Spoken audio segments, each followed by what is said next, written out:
The America's Democrats podcast, a project of 21st Century Democrats, is made possible by contributions from our listeners. Want to do more?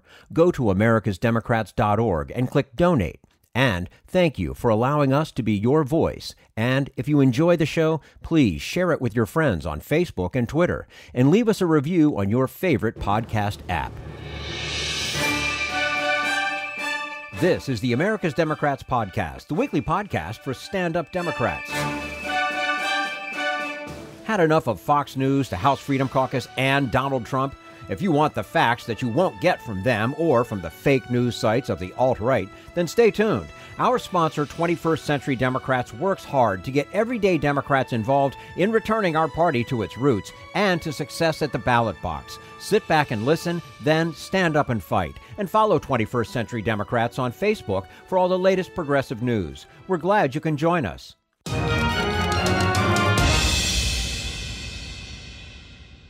And we say hello to Senator Sherrod Brown of Ohio, elected to the Senate in 2006. Senator Brown is the ranking Democratic member of the Committee on Banking, Housing, and Urban Affairs, and a member of the Senate Agriculture, Finance, and Veterans Affairs Committees. Last November, he published his third book, Desk 88. Now, the book tells the story of 8 progressive senators who sat at the same desk on the Senate floor, now used by Senator Brown. Senator Sherrod Brown, thank you so much for joining us today on the America's Democrats podcast. Thanks. Look forward to talking about progressives in the Senate and the future of progressivism. Thank you. Absolutely. Well, we appreciate your time with us. We'll start with the book, and I do want to delve into 2020, of course, in a few minutes. But tell us how you ended up at Desk 88. My understanding is you actually chose it. Yeah, everything's done by seniority in the Senate. The committees you get on, the offices. The office you have in the Hart or Dirksen or Russell building.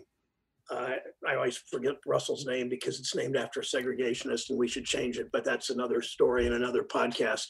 And so there were 10 seats left, 10 desks, the 10 freshmen were choosing. And I wandered around looking, and I had heard that members carved their names in the drawers of the desk. So I began to pull out desk drawers as I looked at the seats that were the desks that were left. And I pulled out Desk 88. It was about the third desk I looked at, and it said McGovern, South Dakota, Gore, Tennessee, Black, Alabama, and then it just said Kennedy. No first name, no state. So I asked Ted, who was sitting several seats away. I said, "Ted, come here, would you, Ted Kennedy?" And he walks over. I said, "Which brother's desk is this?" And he said, "Well, it's got to be Bobby's desk because I have Jack's."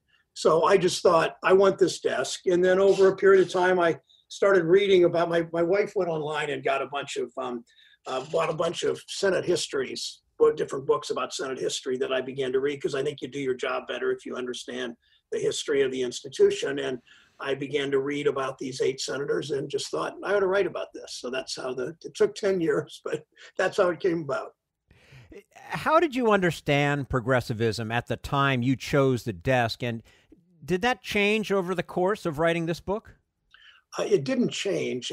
Progressives are, it's people that basically speak for those without a voice. To me, that's what progressivism is, and it's moving the country forward. And in this dark time we're in, and I think about, I'm learning from these 8 senators in this time, understanding all 8 of these were white men because those are the only people that sat at Desk 88. So always put that in context. At the end of the book, I write how 50 years from now, if somebody would look back at this desk, they would see other progressives, but they'd be women, they'd be people of color.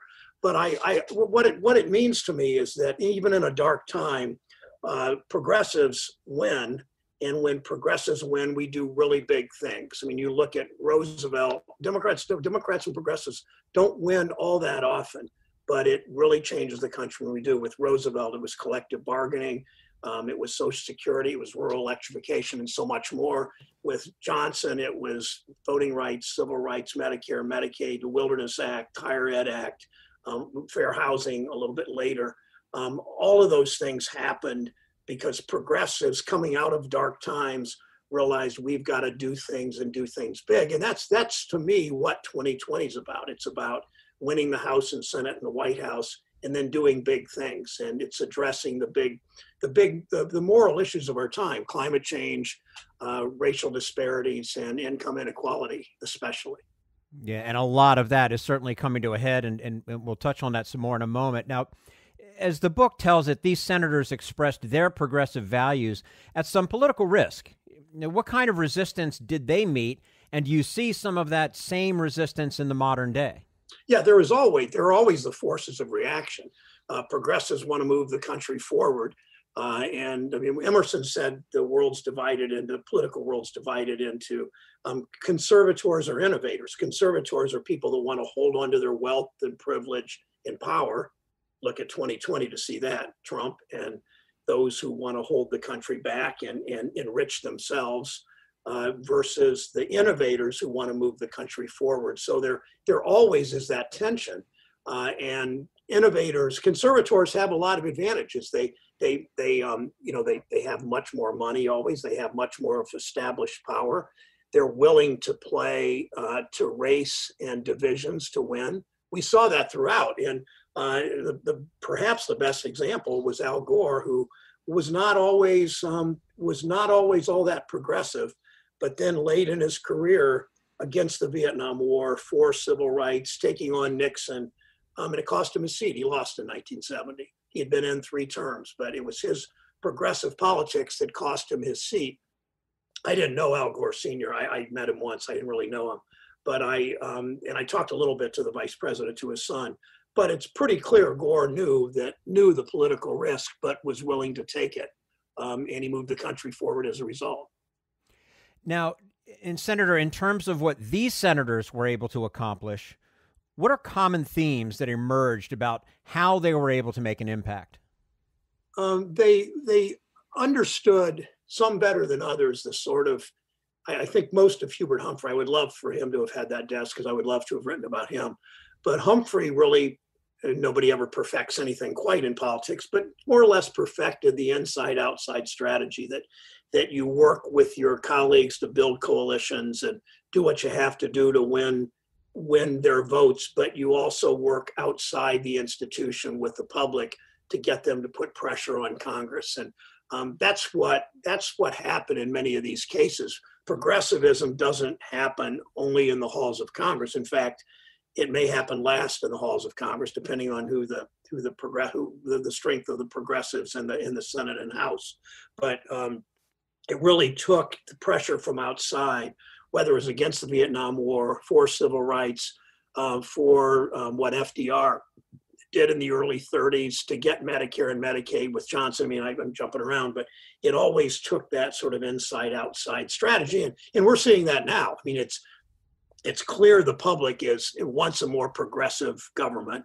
It's clear the public wants a problem-solving government. It's clear that the public now, and this may be the most important lesson, understands that a government, when on the side of the public, can do great things. And if you can't see, you're pretty blind to society if you can't see that how important the role of government is during this pandemic, both in terms of the bill we passed last March and April, the CARES Act, which essentially kept people out of poverty, even with 30 million people unemployed because of the unemployment insurance and other things.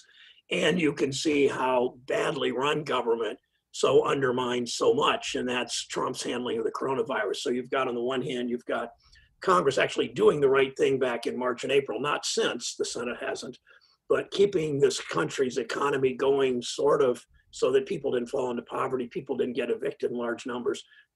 And then you see the incompetence in the White House on dealing with the coronavirus, which will again cause more problems, obviously, in the ensuing weeks. Sadly, we're not done. I mean, it just, for whatever reason, he doesn't seem to see it, and it just keeps getting worse and worse. His inactions, his actions, both. It's beyond reprehensible. We're speaking with Senator Sherrod Brown of Ohio, talking about his latest book, Desk 88. Senator, you said that most of the progressive initiatives in the last 100 years would not have happened without compromise and Republican support. This kind of bipartisanship seems almost impossible now. What's different today? And can you imagine a return to a climate where bipartisanship is possible? I don't know about the bipartisanship. I do know that through many of the 8 senators I outlined, from Hugo Black, the first one, to Proxmire and Gore at the end, Kennedy at the end, both parties were different. The Republican Party had moderates, had real moderates, from Cliff Chase, from Case and Clifford Case in New Jersey, to Javits in New York, to African-American Republican Brooke in Massachusetts, to Pearson in Kansas, to later Olympia Snowe that I served with. But there aren't really moderates into liberal Republicans anymore at all. They're almost all far right. A few of them aren't quite far right. And the Democrats are a different party too. The Democrats also had segregationists like Russell that I mentioned, that with the Senate, one of the Senate office buildings is named after. So the Democrats have purged our party certainly of segregationists, obviously, but also purged our party doesn't have conservative people. It's got moderates now, and that's fine. But the Republicans, so the parties are so different now. They've sort of lined up that way. But the big things can still happen, because big things driven by a progressive movement, driven by the election in 2020. I mean, I really do expect we're going to win the Senate. We're going to keep the House. We're going to win the White House. And we've got to be ready to do big things. And we've got to do, one of the key things I think we miss is that we need to do big things. But some of the big things have to affect people's lives right now. So you raise the minimum wage and you resurrect the overtime rule. So literally millions of Americans will get a raise almost immediately. You expand Medicare to allow people to voluntary buy in to Medicare at 55, and they can benefit right away. So I don't want people in 2022 to go to the polls the way they did in 2010 after 2 years of Obama and not see the good things Congress and the White House have done. I want them to feel it. I want them to experience. I want them to benefit from it. And that's something that we need to think about as we address the big issues of racial disparities and income inequality and climate change. And we are just several weeks away from the November election, and there has been considerable critique of the Democrats for failing to effectively reach out to white working class voters heading into 2016. Have Democrats learned something over the past 4 years? Well, I think you look at, we always learn something. We sometimes have to learn it over and over. I think I win in a state that's 85% white. I don't compromise progressive values. I've had a lifetime F from the NRA, and I've been for marriage equality for 25 years, something like that. Have supported always on the NAACP scorecard and the labor scorecard and the environmental scorecard. I'm in the Planned Parenthood scorecard. I get 100% because you fight for progressive values, but you don't talk about white workers. You talk about the dignity of work and workers. You make the contrast about the dignity of work. Biden using the word dignity was used frequently in the Democratic Convention. The dignity of work contrasted with Trump's betrayal of workers. And it's when you talk about work, it's whether you punch a clock or swipe a badge or work for tips or taking care of children or parents is all about the dignity of work. And we need to honor that. We need to run campaigns through the eyes of workers. Again, not white workers, all workers. And look at who the essential workers are. I was talking to an essential worker, a grocery store worker who has worked through the entire pandemic in Southwest Ohio. She said, they call me essential, but I really feel expendable because they don't pay me well. They don't keep me safe at work. And and keep in mind, essential workers are more women than men and disproportionately people of color. So if we talk about the dignity of work and we talk to and about essential workers, we do just fine among all working class voters. We'll of course do better among working class voters who are African American or Latino than we will white working class voters, but we will win. I mean, I win in a state Trump won by 8. I won by 7 because I cut my losses in smaller communities, more rural areas in Ohio, because I talked about and governed through the dignity of work. What is your sense of Joe Biden's chances in Ohio? I think that a lot of people back 6 months ago wrote off Ohio and said, that's too hard. Trump won it by 8 points. You got Michigan, Pennsylvania, Wisconsin that Trump won by 1. I understand those states are going to be easier. But Ohio's winnable. And in the last 3 months, it's clear the Biden campaign has figured out, yes, they can win Ohio. Poll numbers are close. Workers in Ohio feel betrayed by this president. He went to Lordstown, a big auto plant that was closing, and he said, don't sell your, he admonished, probably admonish is the right word, workers, don't sell your homes. These jobs are coming back. He just attacked Goodyear because somebody offended him about not being able to wear a MAGA t-shirt or hat or something. I don't even know what he was complaining about. He attacks postal workers. You'll notice what's in common to these companies and institutions and economic institutions he attacks. They're almost always heavily unionized, and he doesn't like union workers. And a lot of them that thought he was something different are going to turn on him. I got a lot of their votes in 2018. Joe Biden's going to get a lot of their votes, and we're going to win this state. 91%, I saw a poll recently, 91% of Americans are in favor of a functioning post office. That's something that you can only hope will come back to haunt him as he attacks this institution that we've all known and come to rely on. Yeah, look at it from Trump's viewpoint. When do you think Trump wrote an address on an envelope, put a stamp on it, and took it to the post office?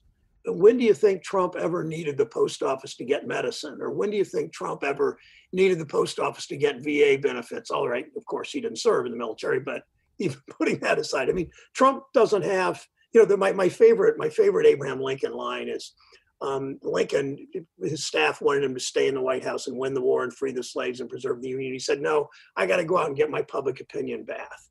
And, Mitch McConnell and Donald Trump ain't getting a lot of public opinion baths in Eastern Kentucky or even in Louisville, let alone in rural areas. And so I don't, of course, he doesn't understand the importance of the post office. He just thinks it's an impediment to him winning because he doesn't want so many people voting. He's not thinking of people getting their medicine and their VA benefits. No, he's too busy making up other reasons why it's going to fail, none of which, of course, are true.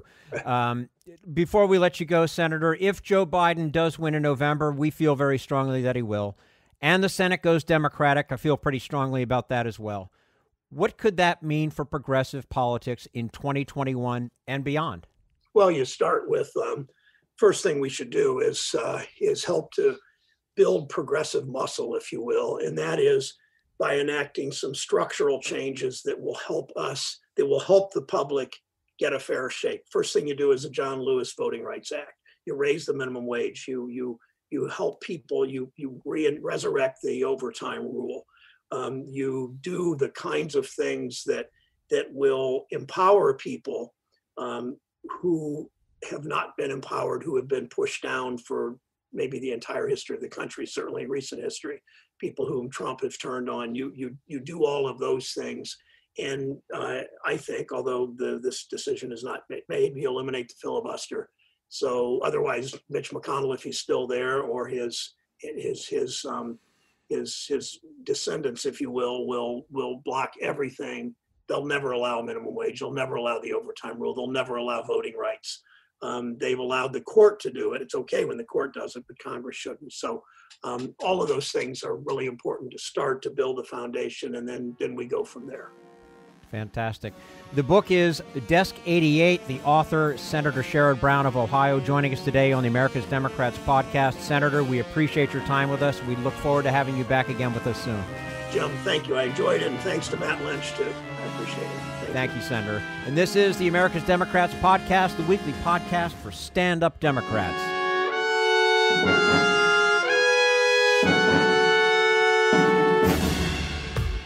We want you to sit back and listen to this americasdemocrats.org podcast, a project of 21st Century Democrats. But we need you to stand up and fight. Do you want to get involved and help get our party back to its roots and to success at the ballot box? You can make your contribution to help us keep this show going and to elect Democrats who will stand up for democratic principles. Go to americasdemocrats.org and click on Donate at the top of the page.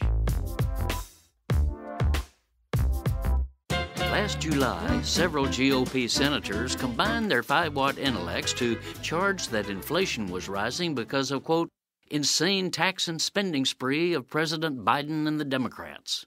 Never mind that the insane spending is for such sensible, productive, and enormously popular national needs as child care and jobless benefits. Mitch McConnell's rabidly partisan flock saw the chance to politicize the public's legitimate worries about rising prices. You poor consumers are made to pay more for basics, they squawked, because of Socialist Joe's investment in grassroots people. Follow the ricocheting pinball of the GOP's logic. 1, they say that helping hard-hit families induces them to refuse to go to work. 2, this creates blockages in the global supply chain.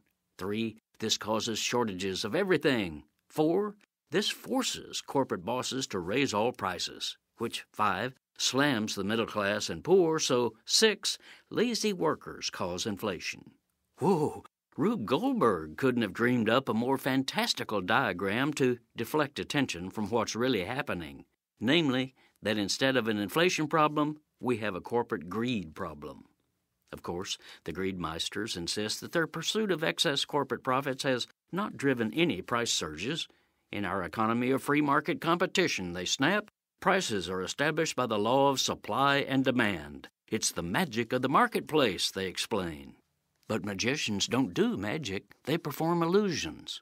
And the illusion of free market competition implodes when it hits the reality that our economy doesn't remotely resemble a competitive marketplace. This is Jim Hightower saying, for some 40 years, corporate-directed government policies have been transforming America into a monopoly nation, letting the few gouge the many. That's where inflation comes from. Howdy-ho, folks. Thanks for tuning in and sharing my weekly commentaries. Also, please join me for a live web show I host every other Tuesday, the Hightower Lowdown Happy Hour at the Chat and Chew Cafe. You can join the action live online as I chat with grassroots leaders and progressive sparklies from around the country. Go to hightowerlowdown.org/chat-and-chew to find out about upcoming guests and watch past episodes. That's hightowerlowdown.org/chat-and-chew. This Social Security measure, I believe that we must pass legislation to provide medical care. This is our tradition. When our grandparents came to America, it was the Democratic Party which said, welcome. It was the Democratic Party, the party of Roosevelt and Truman and Kennedy and others, who said that America belonged to all its people, not just a handful of the rich or a few giant corporations. That's why great leaders like FDR fought so hard for Social Security, and why JFK stood up to the insurance companies and their Republican allies to get Medicare. It's not just one thing, or one time, in one place. It's about a whole history of standing up to the Republicans and saying someone has to be on the side of regular working people in America, whether it's defending Social Security or just the way your loved ones are treated on the job. That's what the Democratic Party is all about. And that's why this message has been brought to you by the Democratic Party. Working people like you and me. Paid for by 21st Century Democrats. Not authorized by any candidate or candidates committee. And we say hello to Todd Gitlin, professor of journalism and sociology and chair of the PhD program in communications at Columbia University. He was also president of Students for a Democratic Society, an anti-war activist, and he's the author of the book, The 60s, Years of Hope, Days of Rage. Todd Gitlin, thanks very much for joining us today on americasdemocrats.org. You're quite welcome. And nice to have you with us. As a prominent historian of social movements, you have written that progressives are not as good as the Tea Party in raising money, manipulating media, and showing a seriousness about gaining and holding power. How do we overcome those deficits? Oh, well, those things are all correct. We have an undisciplined crowd on the left. Some of them don't believe in the necessity of pursuing party politics because they think that's dispensable and intrinsically corrupt, disqualifyingly corrupt. We have a great profusion of identity-based groups who often have trouble converging on coalition politics, which is the only kind of politics that matters in the world of actual power. So, that these are impediments without question, and it takes a powerful discipline to undertake the steady work of politics, which is often not the most thrilling, work in the world. There's work that has to be done, and it's not necessarily play. It has to be undertaken, and so people have to show up. It's all hands on deck. I don't know if Democrats are ready. I mean, my judgment is that the authorities in the Democratic Party don't know even now what hit them.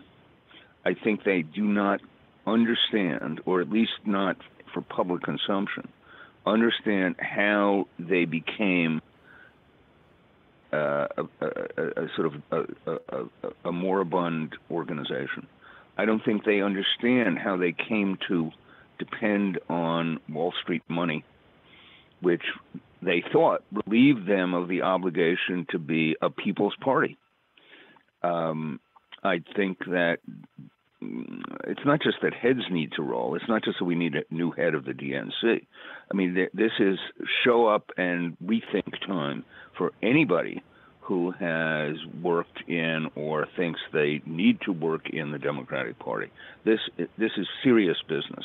And the model pursued by Democrats, and I should say by the Democratic presidents, at least since the 70s, has not been conducive to getting real about what needs to be done. So, I mean, I think it's pretty well known that neither Jimmy Carter nor Bill Clinton nor Barack Obama actually did anything to try to bolster the Democratic Party. The presidential, in a presidential system, the presidents tend to go off on their own. They're not party builders. And the fact that we have a one-man band in the White House encourages them to think that the party, the base, is dispensable, and that is a very, very deep and ingrained error. All the forgotten people that, as we find out in post-election polls, turned and voted for Trump. I mean, that's basically who you just described right there. Well, some of them did, and I think even more of them just stayed home. They didn't think it was their game. They were suspicious of Hillary Clinton for one reason or another. They didn't like the kind of campaign she was running. They were ignorant of what was at stake.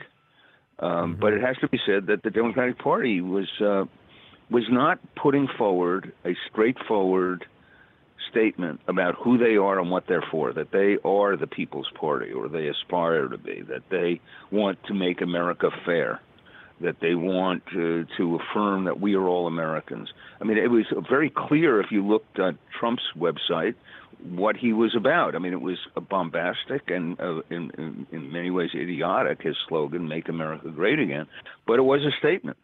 It was a ringing statement. Stronger together is not a ringing statement. That sounds like a coach meeting with his team during a timeout and trying to encourage them to be nicer, to be more cooperative, to play better defense.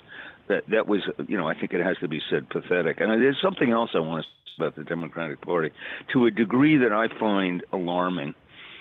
Much of the work of the Democratic Party has been turned over to the professional data analysts, data gatherers, and pollsters who don't know the country, who have no relevant experience with local operatives. And thus it was that when calls went out from Michigan and Wisconsin and elsewhere during the latter weeks of the Clinton campaign, the data people were patting each other on the back. They're sure they had this in the bag. You cannot have a political party run by technicians, period, full stop. Why don't progressive movements, for instance, Occupy Wall Street, Black Lives Matter, or others, why don't they produce candidates for office the way that the Tea Party groups seem to have done? Well, that's a good question, and I think it's easy for me to answer about the Occupy Wall Street movement. First of all, it wasn't really a movement, and secondly, it doesn't believe in leadership. It didn't believe in demands. It discouraged demand. It wanted everybody to participate in every decision. The kind of people who dig in to do long-term politics, did not want to take up their positions in Zuccotti Park or one or another of the encampments that were the crucible of Occupy Wall Street. It was simply these people did deplore politics. They didn't even want to. There was an awful moment when John Lewis, a congressman from Atlanta, was actually prevented from speaking in a rally because a bunch of, I'd say left-wing lunatics said, "Well, why should he take priority? Why jump him to the top of the line?" That tells you so much about their cluelessness about politics. We're speaking with Todd Gitlin, professor of journalism and sociology and chair of the PhD program in communications at Columbia University. He's also the author of the book, The 60s, Years of Hope, Days of Rage. Now, Todd, if you could wave a wand, how would you gather all the identity and interest groups on the left and unite them into a strong political movement? I would nail down a brief, pointed program with, not a list, not a long list of commonalities in which the appeal to people in general is the primary core. So building infrastructure with public spending, not private boondoggling, would be uppermost on my list. So would green industry and renewables would be uppermost on my list. Preserving and enlarging entitlement programs would be uppermost on my list. And yes, there would be a place for the distinguishing features of the various identity groups, but would have to play in the orchestra. If they don't, then we get discordance, we get wasted effort, we get reinforcement of the idea out in much of white America that the left, cares about everybody but them.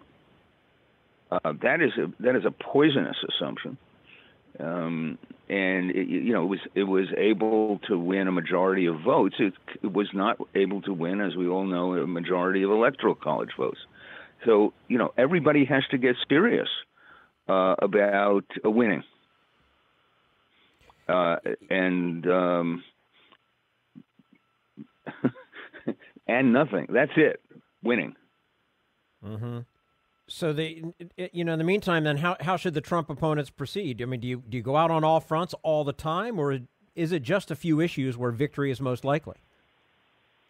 Well, for now, I think you go out on a lot of fronts, and a lot of people, a lot of groups will feel more urgently some of Trump's transgressions than others. So, I would expect that, for example, organizations in defense of immigrants and DACA and the Dreamers and so on will be most galvanized by opposing and finding creative ways to oppose the infringements upon America's identity as an immigrant nation, and other lawyers will go out out on and rightly so on Supreme Court nominations, and the Greens, the climate change movement will go all out on theirs, and there's room for all of those. I'm powerfully for all of them.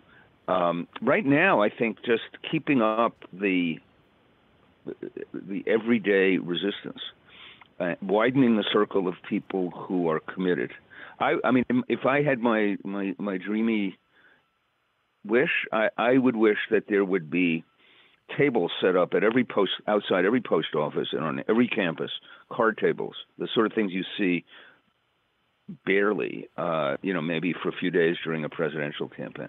And the table says, what do we do now? Or, now what? And these are run by activists who have the perspective that people have to be mobilized to become a Tea Party-like force. Sign up here. Here's your email list, and we will be in touch. We will be developing our local priorities depending on the situation with our member of Congress and so So that there's awareness, not just on the days of the showy demonstrations, but constantly, that this is a mass movement. Kind of the grassroots approach that the Democratic Party used to be all about.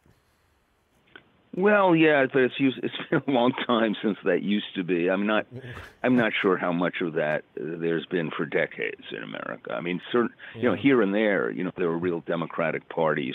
I happen to live on the Upper West Side of Manhattan, and there is actually, there are Democratic groups who work. But in much of America, could you find a Democratic Party? Is there one in a storefront that's thrown its doors open and is inviting people in?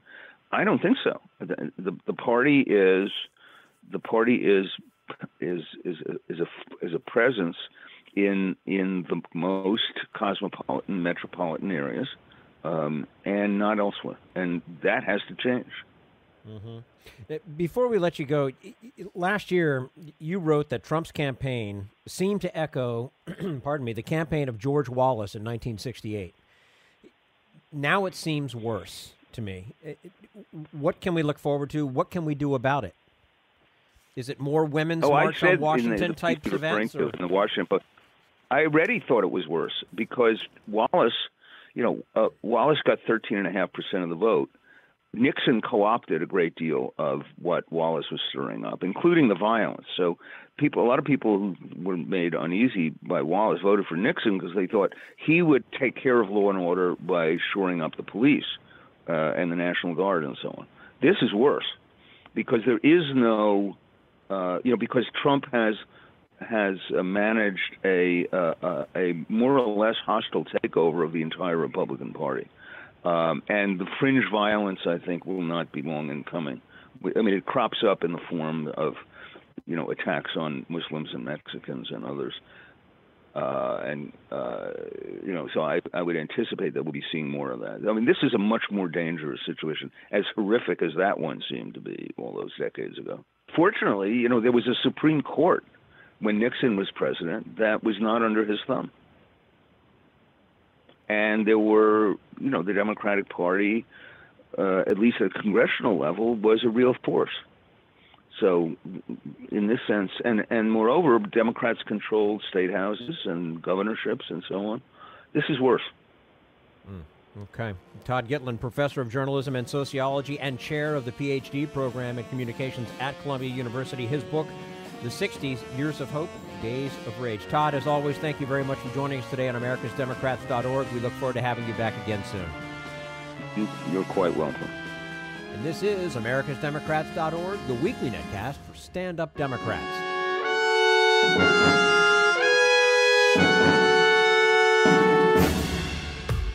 We want you to sit back and listen to this americasdemocrats.org podcast, a project of 21st Century Democrats. But we need you to stand up and fight. Do you want to get involved and help get our party back to its roots and to success at the ballot box? You can make your contribution to help us keep this show going and to elect Democrats who will stand up for democratic principles. Go to americasdemocrats.org and click on Donate at the top of the page.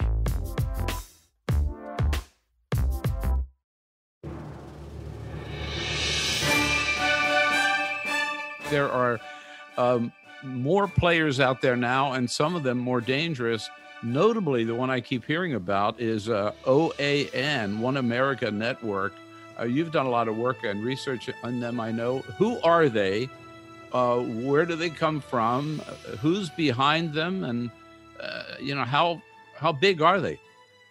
So One America News Network was founded, I believe, on July 4th, 2013.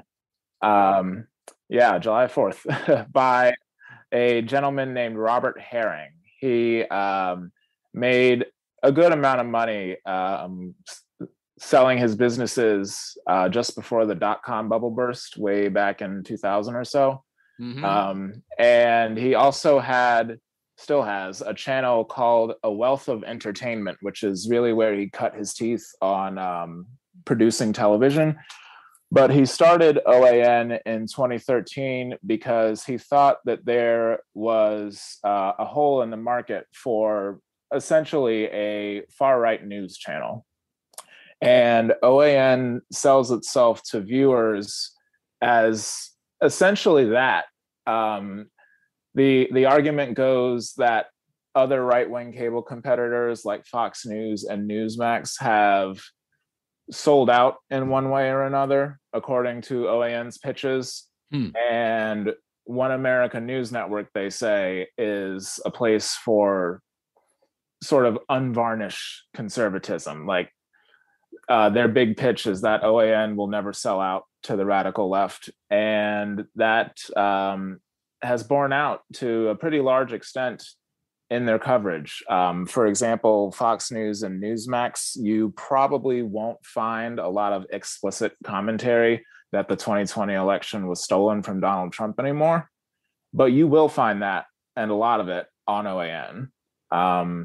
So that's essentially what the network does. They're trying to stake out ground to the right of other right-wing cable competitors. And in turn, they're also pushing those networks further right as they try to stop people from watching OAN instead of Fox or Newsmax.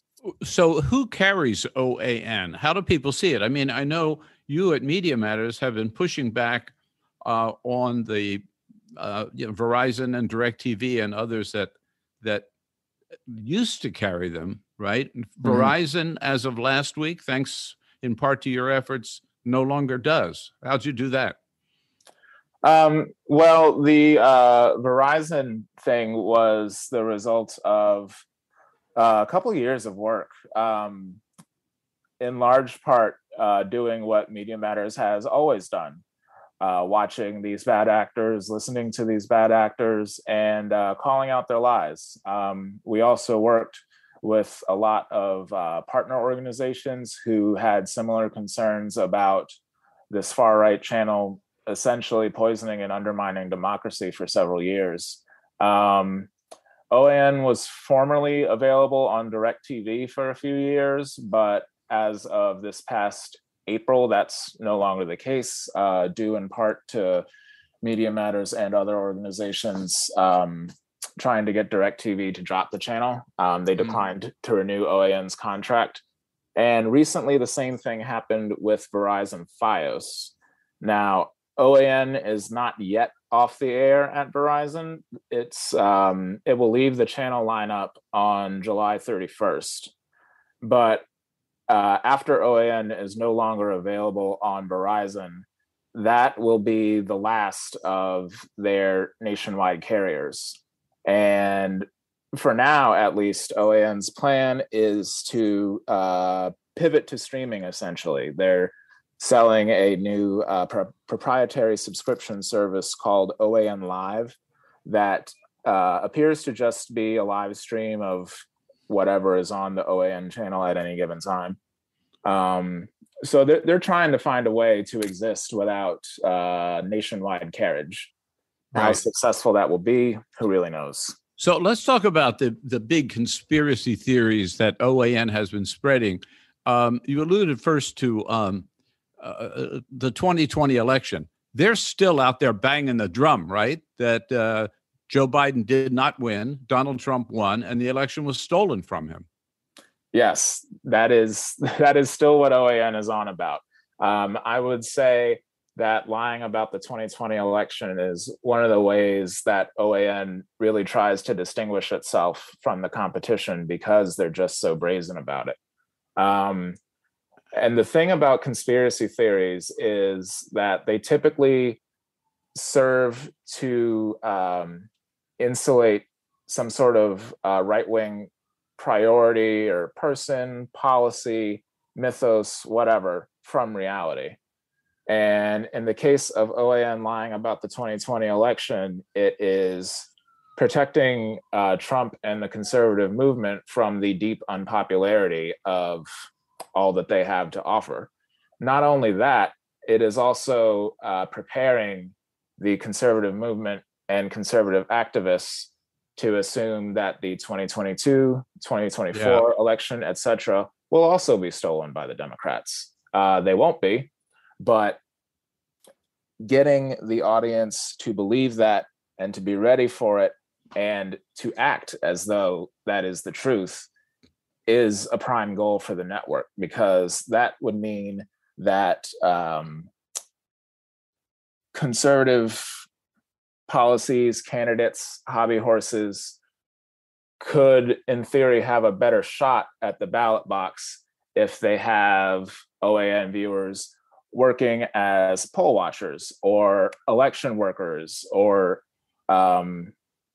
even running for office to win positions of higher power and more influence over elections. And that's really the dark part about their lying about the election so incessantly, is that OAN is also trying to get OAN viewers to fill all of these positions where they would then be empowered to dispute legitimate votes based on lies and conspiracy theories. And they're also featuring and supporting candidates, correct, who take that position, candidates for like Secretary of State or election officers or state legislators who support that wacky point of view. Absolutely, yes. My colleague Beatrice Mounts noted a interesting pattern with OAN that since the 2020 election, just 6 individuals have earned a combined over 100 appearances on OAN. And in this cycle, all of them are candidates for one of those types of offices that you were talking about. We have gubernatorial candidates, Secretary of State candidates, there's a lieutenant governor candidate, an attorney general candidate. And all 6 of these individuals have been appearing on OAN since the 2020 election, almost exclusively talking about how the 2020 election was allegedly stolen. Right. So these lies about the 2020 election are almost a universe unto themselves, right. Like a media universe unto themselves. And hosting these people serves to push that false belief out even more, to encourage those who believe in it to do something about it, and to hopefully propel those candidates into office where they could then undermine or even throw out legitimate votes.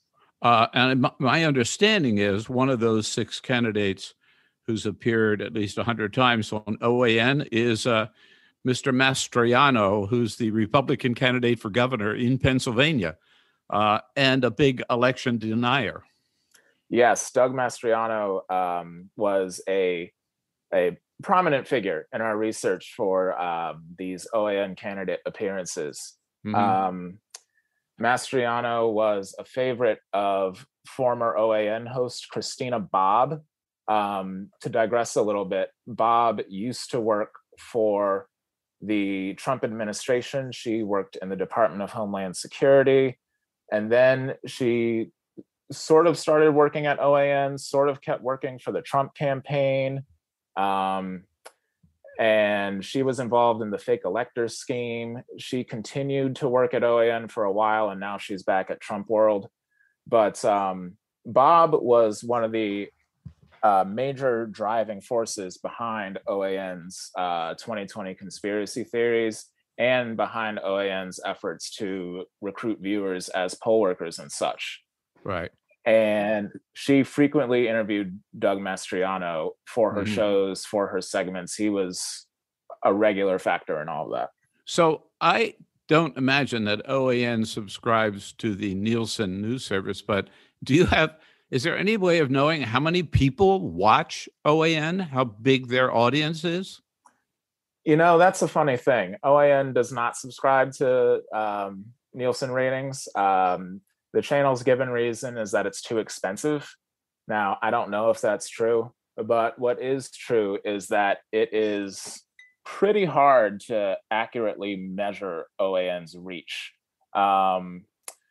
They do sort of come up in some Nielsen ratings. I believe it was in 2019, Nielsen took data from the largest metropolitan areas in the United States and tried to sort of guess what OAN's reach was.